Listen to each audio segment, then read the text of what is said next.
Suara Bekasi, kerjasama Radio Dakta dengan Sekretariat DPRD Kota Bekasi.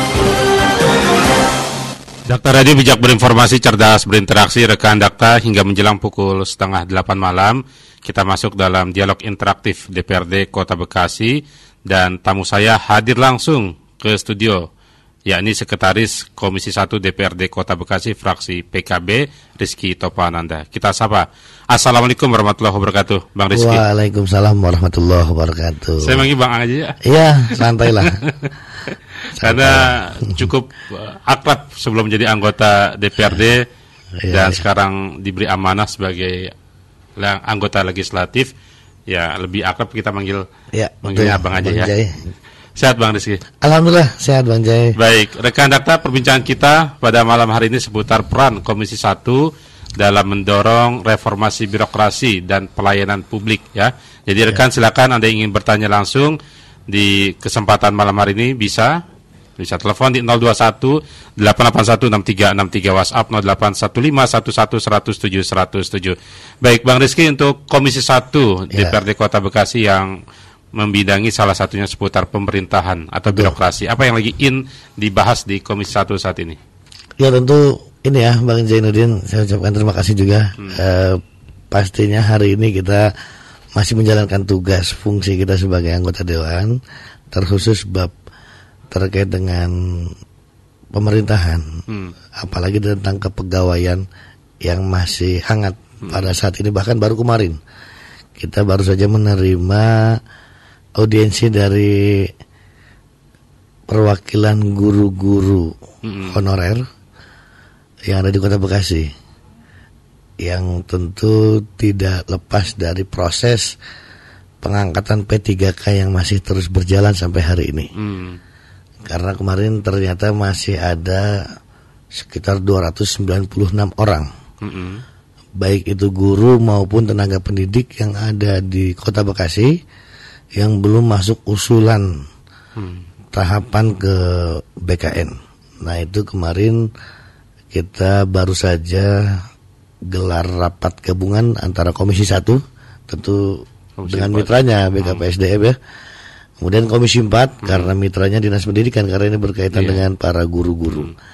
Alhamdulillah dari hasil rapat gabungan komisi dan Dinas OPD terkait menghasilkan kesepakatan bahwa 296 orang ini telah kita buatkan hasil kesepakatan berita acaranya untuk kita usulkan dalam proses pengajuan P3 ke paruh waktu ini. Insya Allah prosesnya sudah berjalan, dan mudah-mudahan mereka pun akan masuk dalam kategori P3K gitu. Itu di sektor pendidikan? Ya, sebelumnya ini kan sektor pendidikan, guru dan tenaga pendidikan. Sebelumnya ada juga dari dinas teknis, dari dinas lingkungan hidup. Itu pun sama, ada bahkan ribuan pada saat itu yang belum masuk usulan. Alhamdulillah juga sudah kita dampingi untuk kita proses sampai pada tahapan usulan ini bisa diterima dan diproses lebih lanjut sampai diangkat menjadi P3K.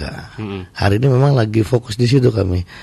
Selain beberapa hal lainnya ya, karena kan isu terkait perapihan tenaga kerja atau kepegawaian di pemerintahan ya, hari ini kalau bicaranya ASN, aparatur sipil negara, itu kan ada dua, PNS dan P3K.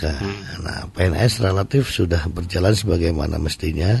Nah, P3K ini yang memang masih menjadi PR kita untuk kita selesaikan semua.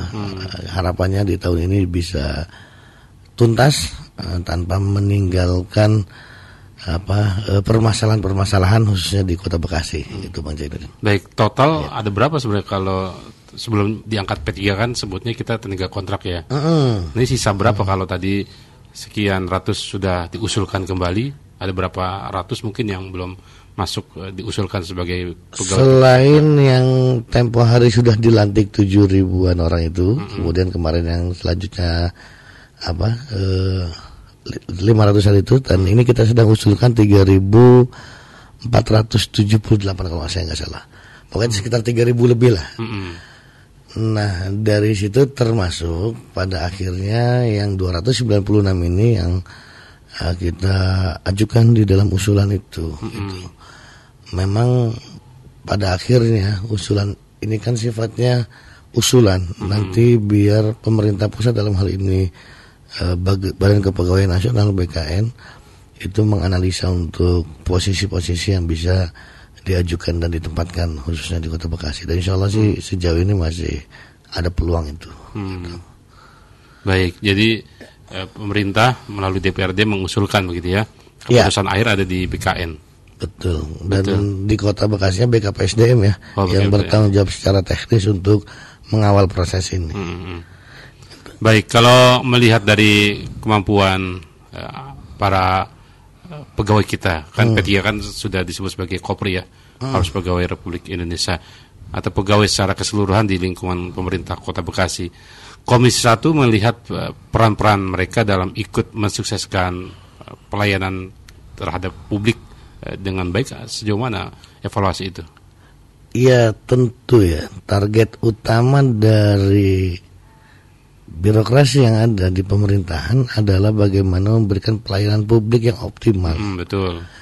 Maka hari ini kita bicaranya bukan lagi bicara sekedar kuantitas, jumlah banyak atau sedikitnya, tapi harus diiringi dengan kualitas. Tentu kualitasnya adalah tolak ukurnya pelayanan publik. Kalau bicara jumlah pegawai yang banyak tapi ternyata pelayanan publik yang masih bermasalah banyak juga, nah ini berarti bermasalahnya di mana ini harus kita beresin semuanya kan gitu. Nah maka semangat ini yang saya berkali-kali juga sampaikan baik di forum resmi rapat dengan teman-teman BKPSDM maupun dengan masyarakat secara umum. Hari ini fokus kita adalah bagaimana birokrat yang ada di Kota Bekasi memberikan pelayanan yang optimal. Karena kan sejatinya kita di pemerintahan itu memberikan pelayanan, menjadi pelayan bagi rakyat, bagi masyarakat. Nah ini masih saja ditemukan atau bahkan masih saja ada laporan yang masuk ke kita. Hal-hal kecil di bawah saja masih menjadi permasalahan, masih menjadi keluhan. Nah ini yang menjadi PR kita memang. Jangan sampai hari ini kita berjuang, sepakat eksekutif legislatif berkomitmen untuk menjaga dan mengawal proses pengangkatan dari honorer ke P3K. Tapi jangan sampai pas sudah diangkat jadi P3K kerjanya jadi malas-malasan atau kerjanya jadi nggak optimal. Itu yang menjadi PR kita. Maka KPI atau monitoring evaluasi dan monitoring kinerja dari seluruh pegawai semua tingkatan ya, terutama dinas OPD yang berhubungan langsung dengan masyarakat, pelayanan publik, itu harus benar-benar kerja ekstra, memberikan pelayanan yang terbaik sehingga masyarakat memiliki trust, memiliki kepercayaan kepada pemerintah untuk benar-benar bisa menjaga dan menjalankan kehidupan sehari-hari dengan segala macam permasalahannya, pemerintah hadir gitu. Kira-kira begitu. Coba kalau kita ambil contoh misalnya pelayanan di rumah sakit gitu ya, antara rumah sakit milik daerah dengan pemilik swasta. Bandingin saja ketika ramahnya, penyambutannya. Kenapa kita nggak bisa begitu ya? Mohon maaf, saya pernah karena saya ngalami langsung di RSUD kita ketika misalnya lah kalau boleh saya sebut mengambil obat di ruang apotek gitu ya. Misalnya kan hal yang paling mudah, terima kasih semoga Bapak Ibu cepat sehat. Hal kecil tapi itu yang rasanya kayaknya nggak kita lakukan. Gimana ini dengan pegawai kita? Iya, karena menurut saya gini, pada akhirnya kan budaya kerja kita bisa terbentuk dari lingkungan yang sebelumnya memang seperti itu, seolah-olah begitu. Nah maka kebiasaan budaya yang kurang baik ini yang harus kita rapihkan. Ketika kita semua bekerja dengan hati, memahami bahwa apa yang kita lakukan adalah memberikan terbaik buat masyarakat, bukan karena tekanan, bukan karena lingkungan semata. Maka tanpa disuruh, tanpa diminta harusnya memberikan pelayanan dari hati. Harusnya begitu. Gitu. Nah kalau pelayanan sudah dari hati, maka ya hal-hal kecil tadi ya, bicara ucapan terima kasih, ucapan permohonan maaf, ucapan permintaan tolong, mendoakan itu menjadi budaya positif yang keluarnya dari hati. Bukan karena tekanan atau bukan karena ingin dinilai semata oleh atasan pimpinan gitu. Nah, ini budaya kerja dari hati yang saya sampaikan, kerja dari hati ini yang perlu ditanamkan. Kalau udah panggilan hati, saya punya keyakinan hal-hal kecil pun pada akhirnya bisa lebih optimal dia keluarkan, karena ini bicaranya kerja dari hati. Bukan hanya kerja semata tadi yang saya sampaikan karena ingin dinilai, karena ingin dipantau oleh pimpinan segala macam.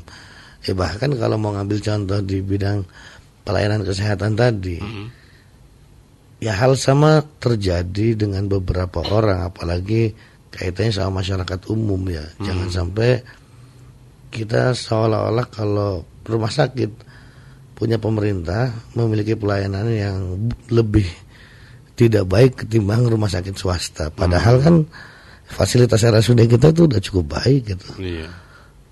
Semua peralatan yang canggih yang bagus ada di situ. Iya. Fasilitas ruangan juga cukup mumpuni, ada ruangan yang depan, yang belakang gitu kan. Tapi kenapa SDM atau sumber daya manusia yang bertugasnya belum maksimal? Nah, ini pun terjadi bahkan ke keluarga saya beberapa waktu lalu. Saya sampaikan keluarga yang mau berobat di RSUD normatif berjalan daftar dan lain sebagainya, tapi ternyata mendapatkan pelayanan yang enggak bagus gitu. Malah akhirnya harus berurusan dengan salah satu dokter di bagian ICU yang pada saat itu ternyata mengeluarkan kata-kata atau pelayanan yang nggak bagus lah. Akhirnya saya datang ke sana. Katanya keluar gitu. Enggak, saya cuma ngajak diskusi. Saya bilang nggak bisa kayak gini. Saya dari awal keluarga masuk ke rumah sakit itu nggak saya sampaikan dan nggak saya bilang jangan. Nggak ada embel-embel itu. Nggak ada. Saya sampaikan jangan. Udah kita ya sebagai masyarakat pada umumnya aja daftar dan lain sebagainya. Ternyata pas ditanya baik-baik masalah pelayanannya, malah salah satu dokternya menyampaikan hal yang nggak baik gitu. Akhirnya saya datang ke sana, saya tanya siapa dokternya dan kenapa melakukan itu. Ternyata dokter ini sudah beberapa kali melakukan hal yang sama kepada masyarakat secara umum. Saya sampaikan kalau ini terulang lagi ya punishment akan berlaku, karena jangan berpikir bahwa hari ini mungkin keluarga saya yang dapat perlakuan seperti ini, berarti kan sebelumnya atau mungkin berikutnya dia akan melakukan hal yang sama. Nggak boleh begini. Jangan, saya sih nggak mau. Kenapa kalau dari awal saya sampaikan misalnya ini keluarga dewan misalnya gitu, terus dapat perlakuan yang beda, saya nggak mau juga. Nah, nanti itu berlaku cuma buat keluarga dewan, buat yang lain, buat masyarakat secara umum. Betul. Gitu. Nah, ini kita nggak mau pilih-pilih. Maka kalau mau berbuat baik, melayani dengan hati ya untuk semua masyarakat Kota Bekasi. Ini menjadi introspeksi buat kita semua, terutama buat birokrat yang ada di pemerintah, terutama lagi tadi yang bicara dengan pelayanan publik. Itu dialami keluarga dewan ya. Itu belum lama saya baru ya mungkin sebulan. Bukan Bang Rizky yang saat tenggorokan sakit. Enggak itu. Kalau saya aman kalau itu. Aman kalau itu. Itu keluarga dewan ya, gimana keluarga kita ya? Itu yang saya nggak mau. Apa dokter kata-kata kasar atau birokrasi administrasi dipersulit gitu? Ya, kata-katanya yang kurang pas menurut saya. Kata-katanya. Ya. Dan di awal nggak mengakui kesalahan, bahwa itu dianggapnya bukan kesalahan gitu. Wah, kira saya harus datang. Saya pikir waktu itu saya nggak perlu datang lah, ngapain, karena kan biar pelayanan bagaimana berjalan maksimal sesuai aturan. Mengalir aja nggak bisa ya.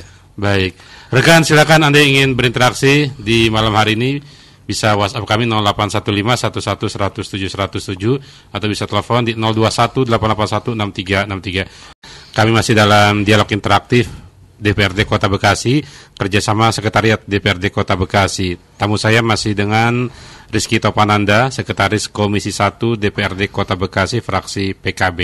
Ya. Tema kita peran Komisi 1 dalam mendorong reformasi birokrasi dan pelayanan publik ya. Silakan Anda yang ingin berinteraktif bisa WA 081511100707. Bang Rizky, tadi kita di sesi awal sudah banyak berbincang terkait pelayanan publik ya, yang seharusnya karena mereka bersentuhan langsung dengan masyarakat, etika, mungkin sikap ya, performa juga harus diperhatikan. Dan ini juga menarik, pemerintah Kota Bekasi tengah open bidding. Ada 5 kepala dinas, 1 direktur RSUD Dr. Hasbul Abdul Majid. Nah, sejauh ini bagaimana Komisi 1 juga ikut memonitor tahapan demi tahapan open bidding ini?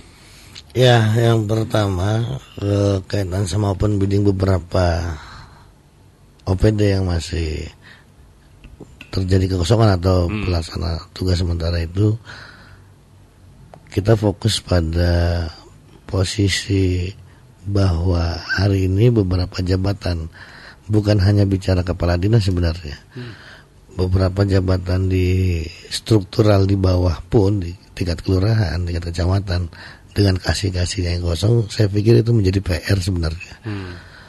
Karena tadi kalau bicara mau memberikan pelayanan publik yang optimal, maka semua posisi harus diisi dengan orang-orang yang kredibel, yang akuntabel, yang memahami permasalahan dan bisa mengatasi permasalahan yang ada.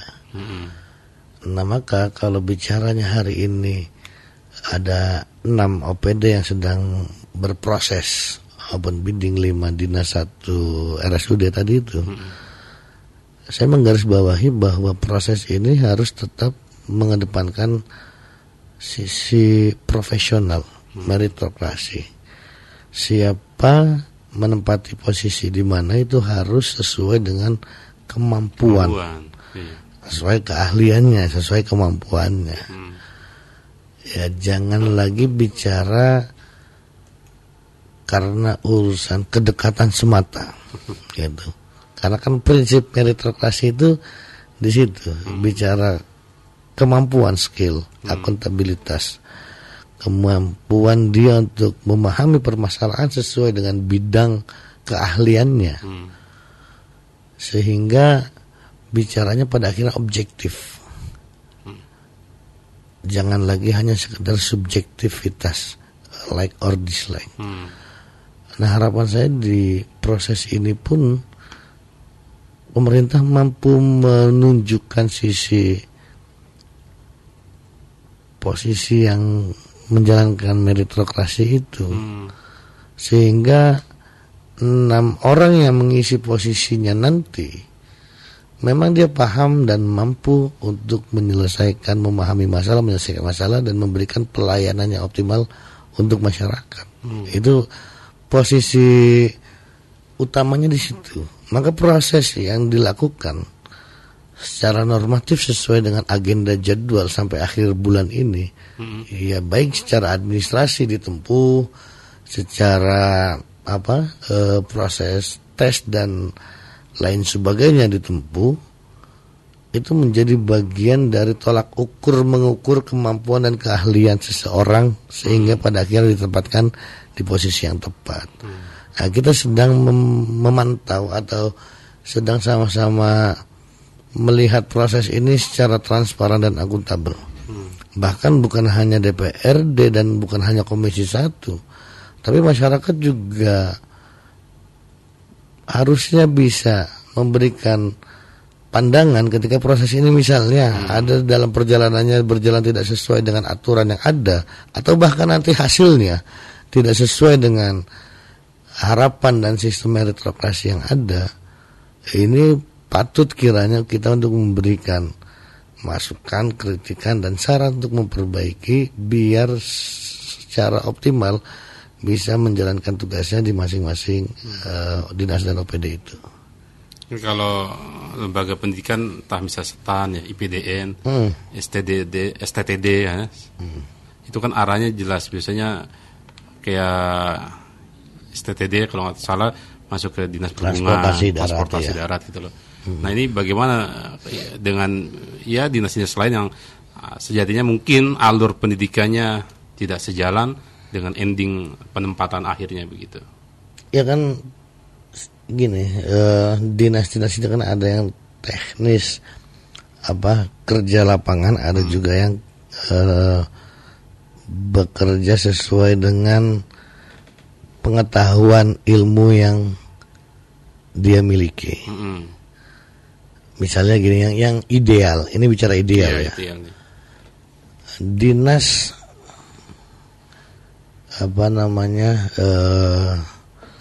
dinas-dinas teknis, misalnya dinas kesehatan misalnya, ya orang yang harus memahami tentang dunia kesehatan.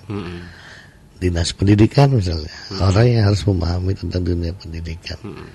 Yang bisa jadi mereka juga bukan dari sekolah tinggi yang berhubungan dengan aparatur negara tadi, kalau SCTD, STAN atau IPDN itu kan kedinasan.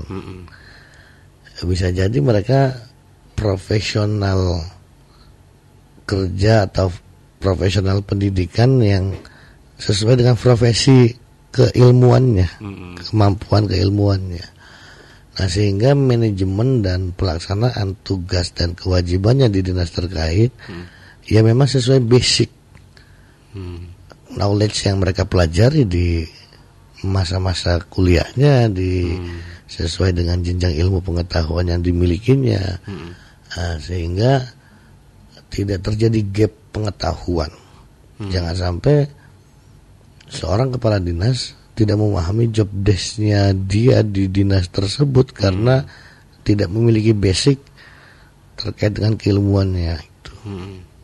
Nah, maka harapan kita di situ bab keilmuan yang nggak harus bicara sekolah kedinasan aparatur ya, tapi bicaranya selain itu juga ada kemampuan keilmuan sesuai dengan dinas terkait, bicara dengan keilmuannya itu. Atau mungkin sambil berjalan yang bersangkutan belajar begitu ya, sehingga menguasai tupoksi kerja begitu. Kalau seharusnya seharusnya kalau bicara sudah di tataran kepala dinas, ya harusnya udah bukan ranah untuk belajar sebenarnya. Itu sudah sesuai kemampuan. Kalau di situ masih ranah belajar, ya nanti mau jadi apa perjalanannya begitu. Nah, kalau kita melihat anggota dewan misalnya di Lebak ini pedagang sayur aja jadi anggota dewan begitu kan. Ya ini kan korelasinya mirip-mirip lah atau kurang lebih seperti itu gitu. Tinggal pedagang sayur yang jadi anggota dewan nanti ditaruh di komisi bidang perdagangan misalnya begitu, ada berhubungan sama gitu ya. Kan iya kan ada korelasinya tetap gitu. Karena anggota dewan itu kan kerja fungsinya 3 kan, legislasi, kemudian budgeting, anggaran, sama pengawasan. Nah, tinggal dia akan mengawasi di bidang apa. Kemudian dia nanti kalau bagian budgeting itu bagian anggaran gitu. Kalau dewan masih bisa ditempatkan sesuai dengan kemampuan keahlian atau basic ilmu dasarnya dia. Bidangnya seni misalnya pengamen jadi anggota dewan, ya di bidang komisi yang berkaitan sama kesenian gitu. Tukang sayur berarti kan dia paham tentang misalnya gitu kan.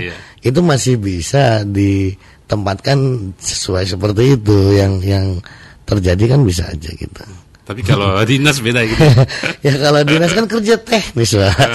Mereka kan namanya kan eksekutif. Eksekutif itu kan ya eksekutor, mereka pelaksana dari setiap program pemerintah. Kalau legislatif itu kenapa dianggap, mungkin sebagian orang menganggap legislatif nggak ada kerjanya, karena kita bukan kerja teknis, kita legislator, membuat aturan, mengawasinya, dan membuat anggaran bersama-sama dengan eksekutif. Nah, kenapa eksekutif lebih kelihatan kerjanya? Karena mereka di lapangan teknis, eksekutor mereka. Nah, kalau di dalam bab eksekusi mereka nggak paham dunianya, ya kita khawatir ini kalau istilah di dalam agama itu idza usidal amru ila ghairi ahli faqtadir sa'a. Satu urusan diserahkan bukan pada ahlinya, ya tunggulah saat-saat kehancurannya. Gitu. Nah, ini yang enggak kita inginkan. Maka urusan A ya serahkan sama ahlinya, urusan B serahkan sama ahlinya. Gitu. Harapan kita begitu sebenarnya. Baik, rekan, kami masih tunggu Anda yang ingin berinteraktif dengan Sekretaris Komisi 1 Rizky Topananda, dan kami juga buka WA 0815 11 107 107. Bang Rizky, nanti kita masuk di sesi terakhir ya. Siap Bang Jadudin. Baik, rekan, kita dengarkan komersial berikut ini. Informasi cerdas berinteraksi. Baik, rekan, kita masuk di sesi terakhir perbincangan kita malam hari ini. Sebenarnya sih jangan terakhir ya. Iya, lanjut terus Bang Jadudin, kita siap.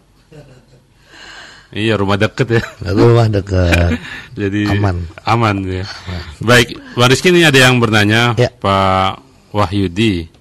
Kebetulan tinggal di Kaliabang Tengah ini. Kalau bicara konstituen ya, karena juga bersih dapil ya. Bicara dapil ini kan persoalan dapil ini, kalau misalnya wilayah di Kaliabang Bungur yang kredit wilayahnya, jalannya juga tergolong sempit gitu, beberapa masih rusak. Nah ini bicara konstituen, bagaimana dapil di utara melihat infrastruktur yang sejauh ini ya sudah bagus lah, sudah baik. Seperti Alinda kan masih dalam proses perbaikan tuh.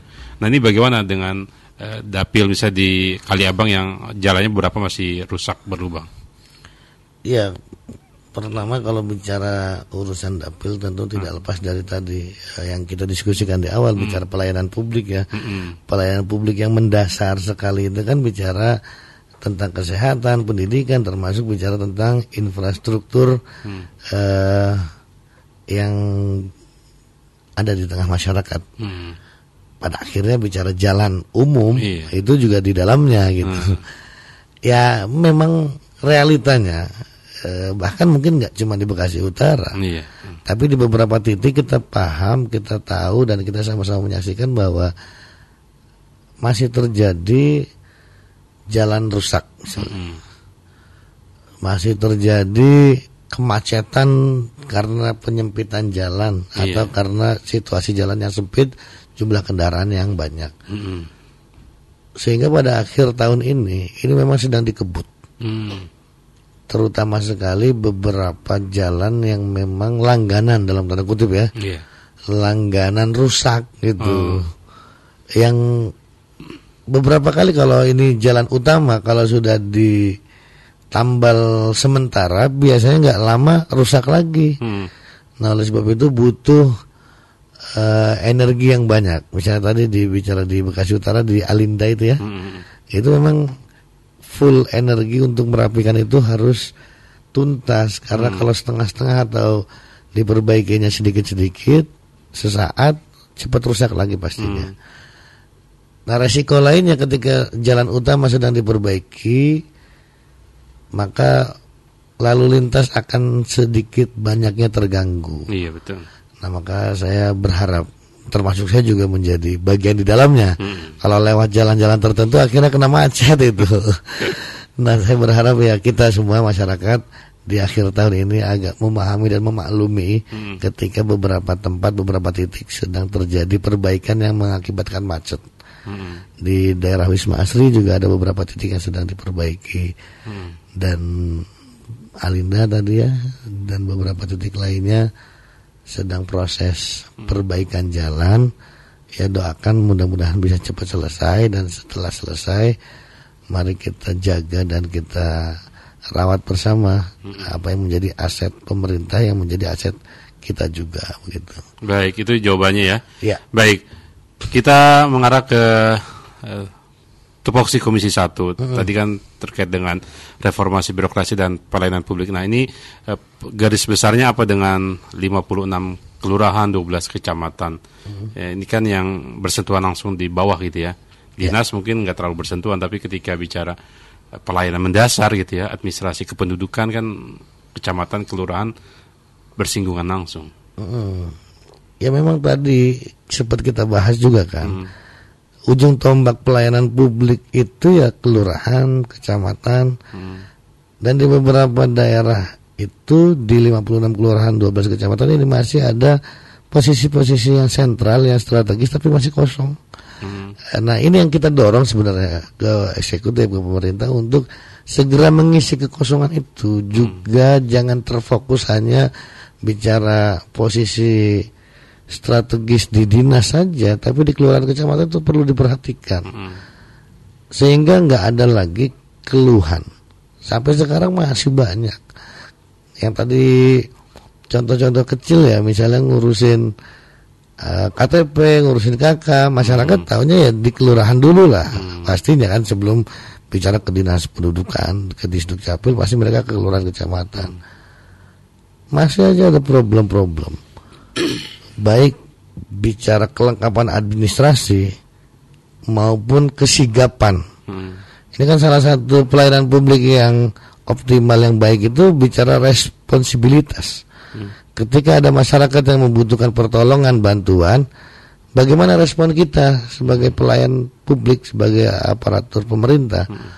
Ini kadang masih asik dengan aktivitas lainnya gitu ya. Gaya konvensionalnya. Iya, gaya konvensionalnya. Jadi dianggapnya lu yang butuh, ya udah ntar tunggu dulu aja, nggak kayak gitu. Pola berpikir kerjanya tadi harus dari hati, sehingga bicara orang kan gini, kadang bikin KTP, bikin KK itu bukan cuma sekedar selembar kertas. Betul. Tapi ini saya beberapa hari lalu sedang ngawal juga proses, ada warga di Bekasi Utara yang bikin KK karena mau bikin BPJS, karena pada saat ini sedang proses hamil yang dalam waktu dekat akan melahirkan. Nah, ini kan berarti hubungannya sama nyawa, sama kesehatan, sama nyawa manusia. Bukan bicara selembar kertas KK dan bukan cuma selembar kertas KTP atau selembar kertas BPJS. Tapi ini hubungannya nyawa, kesehatan manusia.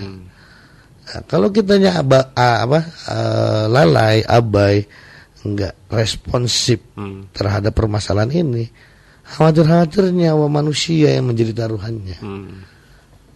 Kita ikut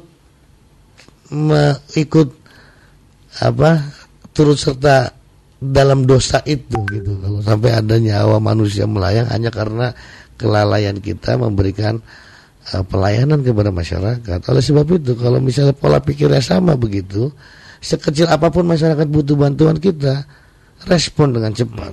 Kalaupun dengan tangan kita belum selesai, silakan proses lebih lanjut lagi kepada yang lebih di atasnya. Misalnya ini bukan wewenang kita, wewenang atasnya, tapi dibantu diproses, lanjut proses itu dan seterusnya, sehingga solusi yang diberikan bukan hanya sekedar formalitas normatif menerima aduan masyarakat. Yang dialami ibu apa bapak itu yang minta tolong? Ibu apa yang dialami di kecamatan?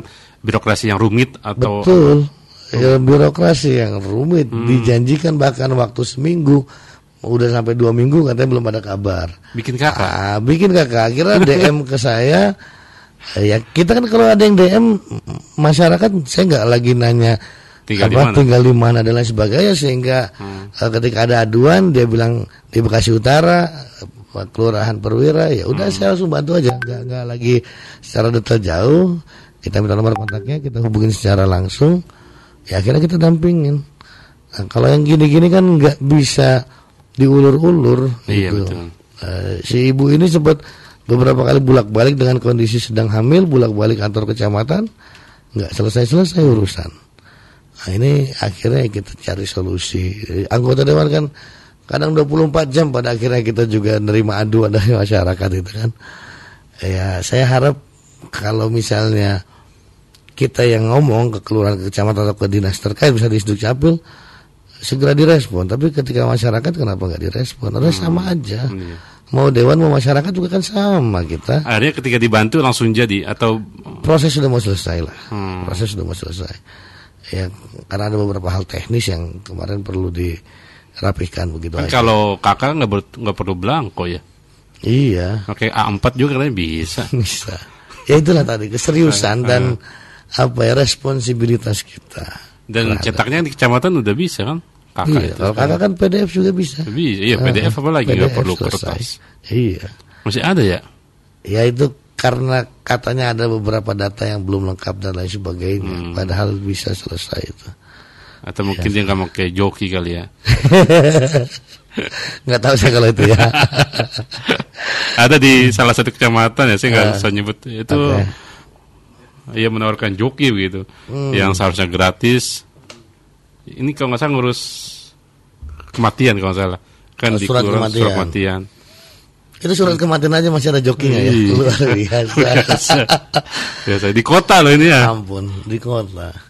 Makanya itu hal-hal kayak gitulah. Kalau kerjanya udah niatnya bukan karena dari hati, apalagi karena urusan duit, wah itu udah repot pak.